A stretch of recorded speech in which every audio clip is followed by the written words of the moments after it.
Hello mga ka-happy, ayan nandito tayo sa Bigo Live at magbibigay tayo ng mga small gifts lang sa mga random people dito kay Bigo. So hindi natin sila mga kilala. Titingin lang tayo dito kung sino yung mga pwede natin bigyan, yung mga feeling natin baguhan or konti lang yung viewers. So papasukin natin yan. And pasensya na kung maliit lang, 3 or 4, 5 beans lang yung or gifts lang yung kaya kong ibigay kasi ano lang naman yan, extra money ko lang yan. So, wala naman akong trabaho, wala naman akong pinagkakakitaan, maliban dito kay earning apps. Yan, sa mga earning apps lang ako kumikita. And then, ito, mga extra money ko lang na recharge ko lang din kapag may extra lang din talaga ako. And, ayan, pasensya na kung maliliit lang yan. Pero, okay lang yan kasi kapag naipon naman yan is dadami din yan.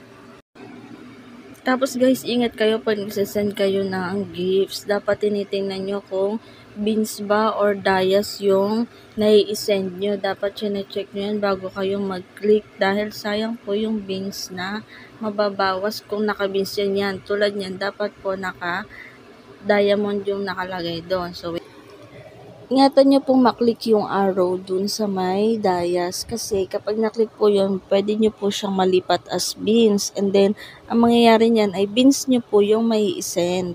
So, sayang po yung mga naipon yung beans. Kaya, always check po kapag mag-send po kayo ng gifts sa mga kapwa nyo host.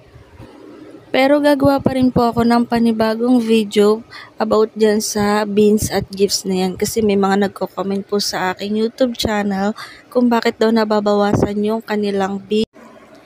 Comment your Bigo ID, baka sakaling mabisita din kita, and then subscribe to my YouTube channel.